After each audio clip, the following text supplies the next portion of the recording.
Firman Kudus Kebangunan Pagi mengalami, menikmati, dan mengekspresikan Kristus bagian keempat. Minggu kedua, Kristus memiliki kunci maut dan alam maut. Hari keempat. Dasar ayat Alkitab diambil dari kitab Wahyu pasal 9 ayat 1 sampai 2. Saudara yang terkasih, hari keempat ini kita akan sama-sama melihat mengenai lubang jurang maut. Wahyu pasal 9 ayat 1 sampai 2 mengatakan, "Lalu malaikat yang kelima meniup sangkakalanya, dan aku melihat sebuah bintang yang jatuh dari langit ke atas bumi, dan kepadanya diberikan anak kunci lubang jurang maut. Maka dibukakannyalah pintu lubang jurang maut itu, lalu naiklah asap dari lubang itu, bagaikan asap tanur besar, dan matahari dan angkasa menjadi gelap oleh asap lubang itu." Bintang dalam Wahyu pasal 9 ayat 1 mengacu kepada Satan yang akan dicampakkan dari surga ke bumi. Malaikat-malaikat dilambangkan oleh bintang-bintang. Satan sebagai penghulu malaikat adalah bintang timur. Yesaya pasal 14 ayat 12 mengatakan, "Wah, engkau sudah jatuh dari langit, hai bintang timur, putra fajar. Engkau sudah dipecahkan dan jatuh ke bumi, hai yang mengalahkan bangsa-bangsa." Siapa yang akan turun ke jurang maut?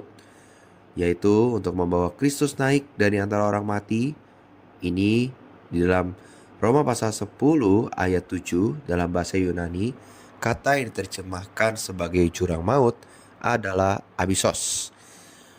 Perkataan ini digunakan dalam Lukas pasal 8 ayat 31 mengatakan, "Lalu setan-setan itu memohon kepada Yesus supaya ia jangan memerintahkan mereka masuk ke dalam jurang maut." Ini sewaktu menyebutkan tempat tinggal setan-setan. Ayat ke-27, 33, 35, dan 38. Ini juga tercantum dalam Wahyu pasal 9 ayat 1 sampai 2 dan ayat 11. Untuk menyebut tempat di mana belalang-belalang yang rajanya adalah Apolion akan datang. Dalam Wahyu pasal 11 ayat 7 dan pasal 17 ayat 8, ini menandakan tempat binatang itu yang adalah antikristus akan turun. Dalam Wahyu pasal 20 ayat 1 dan 3, ini menentukan tempat yang ke dalamnya Satan akan dicampakkan dan dipenjara selama zaman 1000 tahun.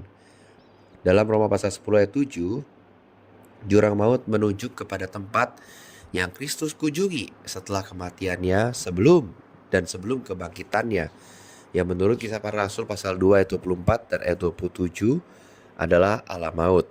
Sebab Kisah Rasul pasal 2 ayat 24 dan ayat 27 mewahyukan bahwa Kristus pergi ke alam maut setelah dia mati dan bangkit dari tempat itu ke dalam kebangkitannya.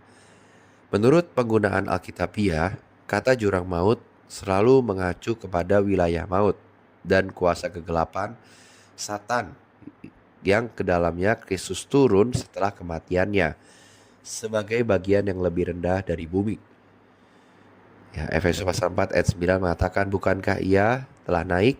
Berarti bahwa ia juga telah turun ke bagian bumi yang paling bawah, yang dia taklukkan dan yang darinya dia naik dalam kebangkitannya.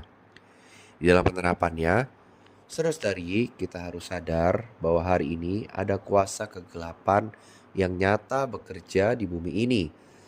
Namun walaupun demikian, ketika kita melihat firman hari ini, kuasa tersebut tidak bebas. Tetapi semua di bawah batas dan izin Tuhan. Kita perlu senantiasa berjaga-jaga dalam kehidupan sehari-hari kita. Terkadang kita tiba-tiba gelisah tanpa kejelasan. Pikiran kita penuh dengan hal yang negatif, dan bahkan kita merasa jauh dari Tuhan. Kita harus percaya bahwa hidup kita tidak di luar kontrol Tuhan, dan setiap situasi masih dalam tangannya. Kita perlu terus hidup dalam terang, kembali kepada sang terang itu. Ketika kita hidup dalam terang ini, maka tidak ada ruang bagi kuasa kegelapan itu memenuhi kita.